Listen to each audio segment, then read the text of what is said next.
Hey everyone, how's it going? Good to see you. I hope y'all are having a fantastic day. Now, me, myself, and I'm feeling kind of conflicted, man. I'm feeling some type of way, and I really can't describe it. And this has to do with our good friends over at Capcom.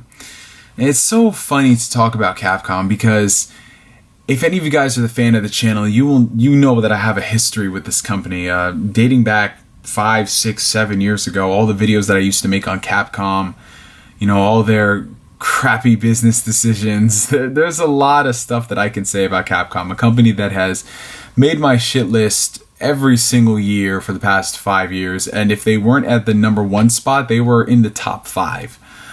But here recently, Capcom has been doing a lot of interesting things in terms of winning back some gamer cred. And under normal circumstances, whenever a company is going the extra mile to try to appease the fans, usually it's with some big bombshell announcements, really awesome stuff. But Capcom, on the other hand, is kind of like they're getting there, but they're still stumbling across the way. It's like 2 steps forward, 1 step backwards with them.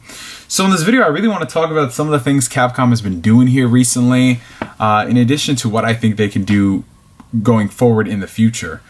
So it's no shocker to anyone that Capcom has been in the hot seat for the better part of the last decade.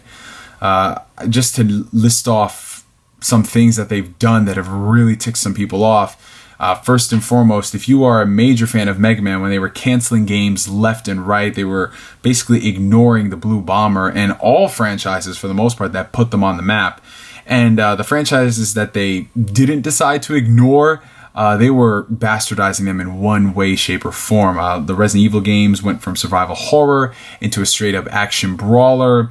The fighting game scene, Street Fighter Cross Tekken, the original Marvel vs. Capcom 3, and even nowadays with Street Fighter 5 and not Ultimate Marvel vs. Capcom 3, but Marvel vs. Capcom Infinite, you see how Capcom is still struggling to put out a decent fighter, a fighter that is robust with features and content. So those decisions that Capcom have been making from a fighter's perspective, those things are still signs of the old Capcom. At first, a lot of people thought that they had learned and they were going to come back with a vengeance, but just looking at those games, I still get reminded day in and day out of the old Capcom. Granted, those games are not in the same state as the older fighters. Street Fighter V is continuously getting better with each free update for a fighting game, so that's really good.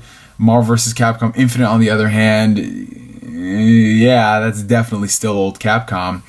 But in terms of their other franchises that aren't Street Fighter, it's kind of a mixed bag. Resident Evil is the one that I think is poised to have the most amount of success because this is like the first major AAA game that they've released in the longest time. I can't really think back to any major AAA title they released outside of Resident Evil 7 and Street Fighter V. When they have released good games, they were on the handheld, like Resident Evil Revelations, and of course whatever iteration of Monster Hunter comes out. But as it stands, I think Resident Evil 7 was probably the biggest success that they've had in years, and for a lot of good reasons. The game itself was great. It was a callback to the older titles. They're not doing too much in the way of milking gamers with DLC. All around, it's just a great experience. Same thing for surprisingly Mega Man. They've shown a little bit more attention to Mega Man here recently. I mean, the announcement of Mega Man 11 is a huge news, whether you're playing it on PlayStation, Xbox, PC, or Nintendo Switch. The fact that we're getting a new Mega Man game, it speaks volumes. I know a lot of folks aren't a fan of the original Mega Man style, and they're not really digging the new art style here. But I, for one, think it's okay. I think it's a nice change of pace. It's definitely different. Yeah, it does share some similarities to Mighty Number 9, but that's not necessarily a bad thing, since unlike Mighty Number 9, I think this game is going to have it's going to have more tender loving care attached to it. And can we just talk about the fact that we had to have Mighty Number 9, a game that was supposed to be a reaction to Capcom canceling Mega Man games left and right.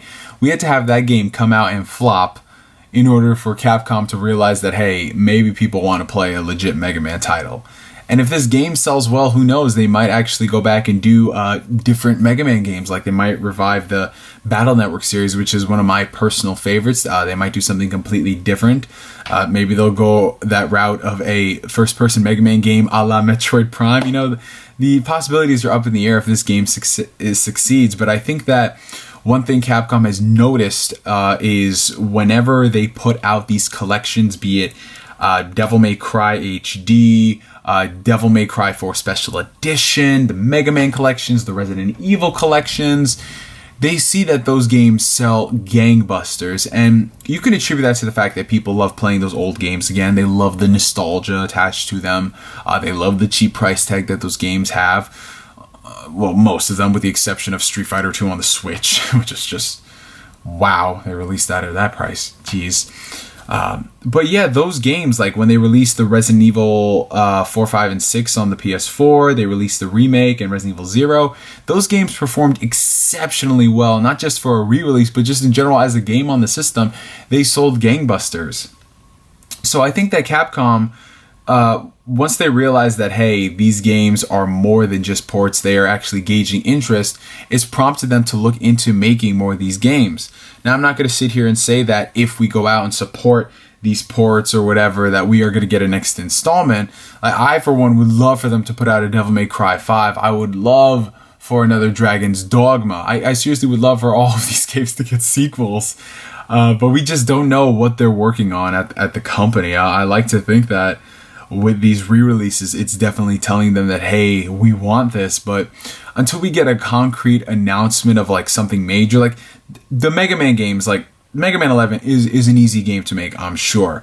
So until we get a AAA title like a Devil May Cry, where they look at the sales of Devil May Cry 4 Special Edition and the HD Collection and they put out 5, that's where I think we're finally going to see that, hey, voting with our wallets really does make a difference with this company. And as it stands, I think that they're in a really interesting point. Granted, they are releasing more ports than new original titles, but I think that they're on the right track by releasing these games and then putting out like one major AAA title a year. Like we had, unfortunately, Street Fighter V in 2016. We had Resident Evil 7 this year, and then next year we have Monster Hunter World, which just looks absolutely phenomenal. I think it's gonna, finally appeal to the casual gamer for the most part, in the sense that, hey, you don't have to be a big fan of Monster Hunter to understand why people love this game. I think that game is going to be really important for Capcom. They're already doing a lot of good things by not implementing loot boxes and all these egregious practices you would see in other AAA games. But again, it comes as sort of a surprise, like, hey, you put out Monster Hunter World on every platform but the Switch, but you don't localize Monster Hunter Double Cross. Is this because you were worried about the Switch? Maybe it takes a while for them to localize Monster Hunter Cross? I don't know. It's confusing and it makes no sense considering Monster Hunter games sell on all handhelds. Like, no matter what platform you put it on, Monster Hunter is going to sell. It did crazy on the 3DS.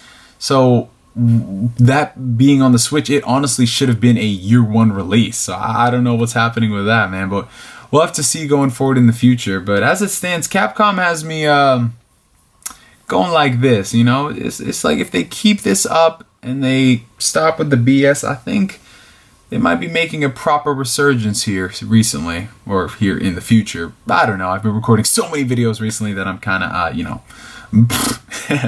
Anyways, what do y'all think about Capcom and what they're doing? Is this just a fluke? Are they just in it for the money? What do y'all think is happening with this company? For me, for now, my name is NGS signing out, and like always, I will catch you guys later. Peace.